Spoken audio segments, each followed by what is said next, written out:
CM స్థాయిలో మరి ప్రచారం షెడ్యూల్ కూడా అంటే గతంలో ఇంత సీరియస్గా ఏ ఉప ఎన్నికనో ఒక ముఖ్యమంత్రి స్థాయి వ్యక్తి తీసుకోవడం కావచ్చు. అదే క్రమంలో ప్రచారం చేస్తున్న క్రమంలో మరి మీరిస్తున్న ఉచితాలన్నీ రద్దయిపోతాయని చెప్పి చెప్పడం కావచ్చు. అదే క్రమంలో భారత సైన్యం గురించి కూడా మాట్లాడడం, ఇదంతా మనం ఎట్లా చూడొచ్చు అంటారు, మీరేం చెప్తారు?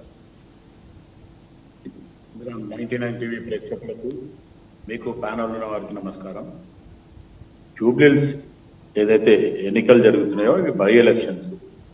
మొత్తానికి మీరు అన్నట్టు ఇటు రేపు ఓడినా గెలిచినా లేదా అధికారాలు మారేటి ఏం లేవు. కాకపోతే ప్రస్తుతం ఉన్న పరిస్థితుల్లో ఇటు బీజేపీ కానీ ఇటు బీఆర్ఎస్ కానీ మొత్తానికి ప్రచారంలో ఎక్కువ ఉన్నారు కాబట్టి దానికి కాంగ్రెస్ పార్టీ కూడా మొత్తానికి 3 మంత్రులని అక్కడ ఇన్ఛార్జ్ చేయడము, దాని తర్వాత మిగతా కార్యకర్తలు కానీ మహిళా కార్యకర్తలు కానీ లేకపోతే మహిళా నాయకులు కానీ మొత్తానికి కాంగ్రెస్ పార్టీ తరఫున ప్రచారం చేయడం జరుగుతుంది. అన్ని డివిజన్లను కూడా మ్యాక్సిమంగా కవర్ చేయడం జరిగింది. దాంతోపాటు ఇప్పుడు ఎవరైతే కాంగ్రెస్ పార్టీ అభ్యర్థి నవీన్ కుమార్ యాదవ్ ఉన్నాడో ఆయన ఆల్రెడీ గతంలో కూడా ఎంఐఎం తరఫు నుంచి ఎంఐఎం బీఫామ్ మీద నిలబడడం జరిగింది.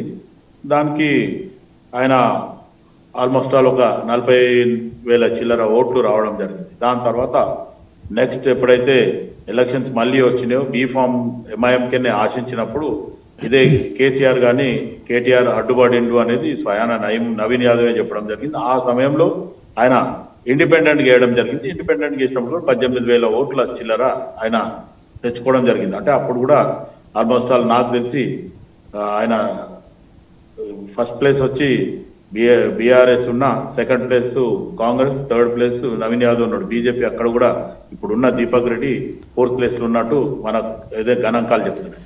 కానీ ఈరోజు కూడా పరిస్థితి రేపు జరిగే బై ఎలక్షన్లో కూడా ఇటు టీఆర్ఎస్ బీఆర్ఎస్ మధ్యన కాంగ్రెస్ మధ్యనే ఉంది. ఈరోజు బీజేపీ వాళ్ళు ఎంత ప్రచారం చేసినా బహుశా గతంలో వచ్చిన మ్యాండేటే అదే రకంగానే రావచ్చు అనేది.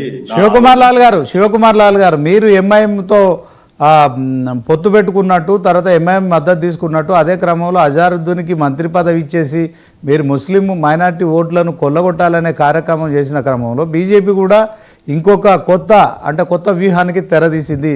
దీంట్లో ఏపీలో వాళ్ళు కూటమిలో బీజేపీ, పవన్ కళ్యాణ్, జనసేన, తర్వాత బీజేపీ, టీడీపీ ఈ 3 పార్టీలు కూడా కలిసి మరి అక్కడ ప్రభుత్వాన్ని ఏర్పాటు చేసి అదే క్రమంలో జూబ్లీహిల్స్లో కూడా ఇటు టీడీపీ చంద్రబాబు కావచ్చు, అలాగే జనసేన పవన్ కళ్యాణ్ కూడా అంటే అంతర్గతంగా ఒక చర్చ జరుగుతోంది.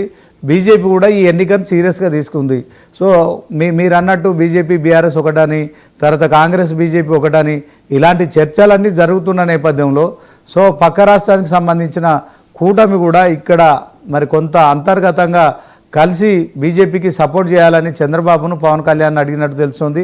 సో ముఖ్యంగా మరి ఏపీకి సంబంధించిన సెటిలర్ ఓట్లు కూడా ఇక్కడ మరి కీలకంగా మారుతున్న నేపథ్యంలో ఇలాంటి పరిణామాలని మీరు ఎట్లా చూస్తారు, ఏం చెప్తారు? ఒకటి శ్రీనివాస్ గారు, ఇప్పుడు జరిగే బై ఎలక్షన్లో నేను అనుకునేది ఒకవేళ ఏదైతే ఆంధ్రప్రదేశ్లో ఉన్న కూటమి ఇక్కడ పనిచేస్తుంది అనేది అయితే నేను అనుకోను. బహిరంగంగా కాదండి శివకుమార్ గారు, బహిరంగంగా కాదు.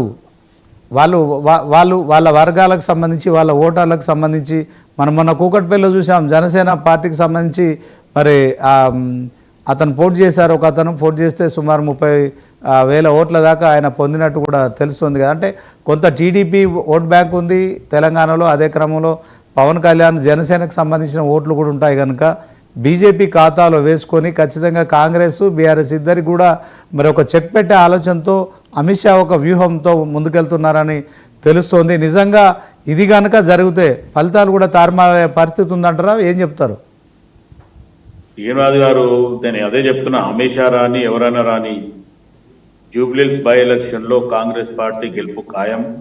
ఆల్రెడీ అది ప్రజలు నిర్ణయం కూడా చేయడం జరిగింది. ఇప్పుడు ఉన్న పరిస్థితిలో ఏదైతే మొన్న మీరు అన్నట్టు ఒకవేళ అమిత్ షా చెప్పినా లేకపోతే జనసేన వాళ్ళు ఈరోజు పవన్ కళ్యాణ్ కానీ లేకపోతే ఇటు చంద్రబాబు నాయుడు కానీ లేకపోతే మిగతా వాళ్ళు ఎవరు కూడా మీరు అన్నట్టు బహిర్గతంగా ఏం లేరు. ఒకవేళ ఇంటర్నల్ వాళ్ళు ఏమన్నా మాట్లాడుకున్నా కానీ ఈరోజు టీడీపీ ఓట్ బ్యాంక్ అంతా టీఆర్ఎస్ కే పోయింది కదా. టీడీపీ ఓట్ బ్యాంక్ ఉన్న ఇప్పుడున్న టీడీపీ ఓట్ బ్యాంక్ ఏదైతే తెలంగాణలో ఉన్న ఓట్ బ్యాంక్ మటుకు టీఆర్ఎస్ కు బీఆర్ఎస్ కు సపోర్ట్ చేయదు. ఎందుకంటే ఆల్రెడీ గతంలో టీడీపీని మాక్సిమం గా టిఆర్ఎస్ బీఆర్ఎస్ లో తీసుకోవడం జరిగింది. కానీ ఏదైతే టీడీపీ ఓట్ బ్యాంక్ ఇప్పుడంతా మళ్ళీ బ్యాక్ పోయింది, అది ఖచ్చితంగా టీడీపీ